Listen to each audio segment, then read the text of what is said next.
is a workforce education development delivery model that offers up-to-date, relevant training within a community, specifically related to rapidly changing industries such as information technology. All too often, a college's current program and course offerings reflect technologies that are somewhat dated, even if the institutions do their best to stay relevant in an ever-changing market. The reason for this is because of key differences between the technology adoption lifecycle and their traditional academic adoption lifecycle models, especially as it relates to higher education.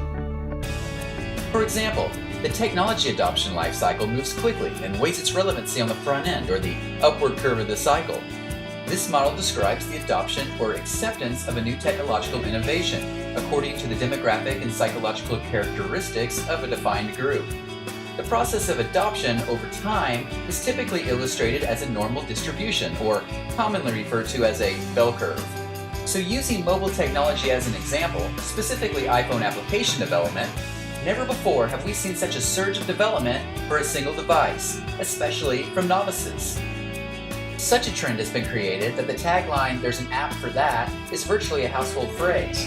Now, with over 1 million apps on the iTunes Store and about half that number in the growing Android market here in 2010, it is safe to say that mobile technology is on the rise, as each manufacturer is beginning to offer their own devices and new platforms are created to sustain this new mobile computing trend. Eventually, this trend will reach the mainstream once most people have adopted the technology. Of course, once the late adopters decide to buy in, another emergent has probably already begun. Now, keeping this slide in mind, let's look at the traditional academic adoption lifecycle. This model is slower and relies mostly on an extended back end, or the downward curve. Even when colleges try to stay in front of the curve, where identification of student demand for a program or course is on the upswing, due to traditional academic hurdles such as course development time, institution and state approval periods, training the faculty, etc., the classes are not on the schedule until the curve is headed south, and consequently, classes don't enroll enough students to keep them on the schedules for more than 1 or 2 semesters, or if they do, the classes are ran under the required seat threshold. This ultimately causes for faculty frustration, as well as the industry's view of the community college to be a place where they can't possibly get the training they need to move their companies forward, but only to retain their current conditions. This makes life at the college near impossible when keeping up with industry's IT concerns.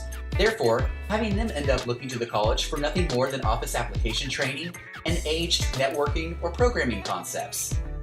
Therefore, if colleges can find a model that allows them to more effectively use the tools provided to them by the state regents, and find the right path that steers them through some of these traditional academic hurdles, they can reshape their image as helping to drive the market rather than reacting to it. This will award the college with new industry partnerships, as well as redefine some already in place. The college will also discover a new type of student, one that may already have their bachelor's degree or higher, as these students see the importance of keeping their skills relevant in an ever-changing market. To put all this in simpler terms, this model must simply sustain the required interest in incumbent workers to make sure that they keep their desire to learn about where their industry is headed, so that they keep returning to the college throughout their career. The model must also be able to help retain the interest in our traditional college students, as taking general education classes can drive a wedge through someone's good intentions and actually completing the degree. And finally, the model needs to work on creating interest in secondary students who are looking to the college for their future training. This can all be done through IT pathways that fall under one degree option or certification program.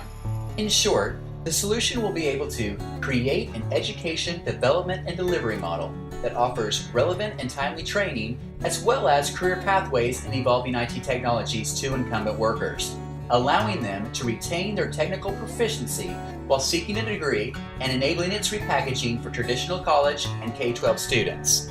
This will allow the college the flexibility to work with industry. This solution involves entertaining the idea that colleges begin scheduling and marketing classes with adjunct instructors to be sure the courses are delivered while the curve is still headed up. These classes will surely run if marketed correctly, to user groups or through other similar classes, training events like boot camps, etc.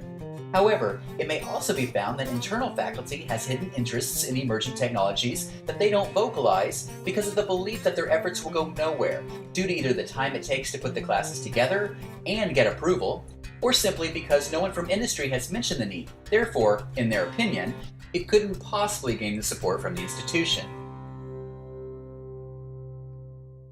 These courses, which have yet to go through the approval processes, are referred to as special topics courses.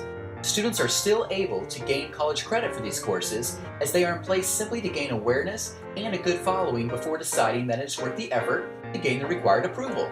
Either way, full-time faculty can adopt the courses once they see the classes make and are a good fit. Therefore, a technology degree plan should be coordinated around a few fundamental courses, though it should contain pathway options to allow an easy method for exchanging the fundamental IT courses. Within this degree, the college should begin with only 2 or 3 pathway options. The best way to think of this is like a startup business that must be agile and pick the best options, but also be ready to go a different direction if required.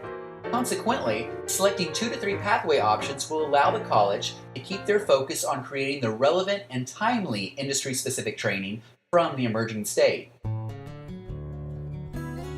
The best way to think of these pathways is like a cartridge that one can plug in or take out when it no longer works. For example, 3 areas of demand that fit this mold are cloud computing, web application development using Ruby on Rails for example, and mobile application development, specifically iPhone application development as well as Google's Android development. When one of these cartridges or topics is no longer relevant, it is taken out and replaced with a new one, but still under the same technology degree option that the college will have approved by the regions.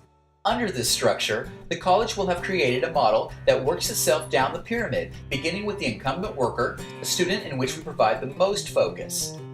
The program will provide this student with either an associate's degree, if they lack one because, for example, they began in the industry 10 years ago with certifications but are now realizing that they are unable to move up in the company, or their job is threatened by downsizing or new degree-carrying individuals.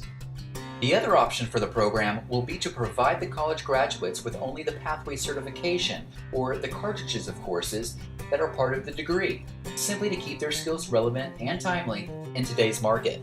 The options listed on the screen can certainly be interchanged with other options that may work better in a specific institution's environment. The traditional student can't or has no need to fast-track their college experience, like the incumbent worker who must complete their courses in a short period of time. However, the model must also focus on areas that can benefit them as well. Finally, the high school student can be accessed by their own secondary faculty, using training that is offered from the college's instructors, as well as through awareness of an online training center, for example. This training center can be put in place by the institution to be used for aggregating learning materials via the web and focus them into courses, lessons, etc. As you'll notice, on the left is the cloud, or in other words, the internet, that holds deliverable content. The online learning repository is a tool that aggregates this content into a searchable structure where courses and lessons can be easily derived. Then, this repository can then be accessed by a student to learn about any topic and at any level. They can also add their own content to the subject matter or borrow content from their friends. Not only can this tool be made available to students, but also industry partners who can access and aggregate content as they find relevant. Faculty can use this to create courses and lessons that anyone can view for non-academic credit as they wish, such as uploading lecture notes or locating other videos or articles that they find are beneficial to a particular subject, such as iPhone application development. Of course, this tool can also be used to create a revenue stream for the college, as a subscription fee can be charged for industry partners to use this tool and create their own training courses for new or existing employees. Other products that are needed for a project of this nature are marketing and outreach materials, curriculum development, technical documents, etc. Basically, these are communication tools for constituents, shareholders, students, and so on. Breaking the Cycle presentation is the tool used to identify the problem, whatever it may be, and describe the solution to constituents and other stakeholders at the institution. Wavebreak.org is basically the outreach tool, in this form a website that enables students and potential students to explore their options. The WaveMaker is a virtual training center, as we discussed on the previous slide, which allows a user to aggregate learning materials via the web and focus them into courses or lessons. Technology degree program is the most important aspect, as it is the flexible degree option that allows for courses to be interchanged and swapped in and out in order to meet the student's requirements, all without having to gain Regents' approval for each change to the degree. The Breaking the Cycle Replication Guide, it explains the steps for recreating the program to be used in other areas of the institution. Okay, using this new structure, we've been able to sustain the required interest through accelerated training. We've also retained interest through exposure and created interest through introduction and awareness. As you can see, the success of the Wavebreak program has been outstanding. Enrollment has been increased, outside perception of the college has been significantly changed, other institutions are looking to the college for guidance, and the college sponsors new IT groups. However, the most positive aspect is the feedback from the students. Having a flexible program that can be easily deployed has been the foremost benefit to the students, as their greatest fear is training that is not relevant or timely to their career. Wavebreak offers a solution that fits their needs.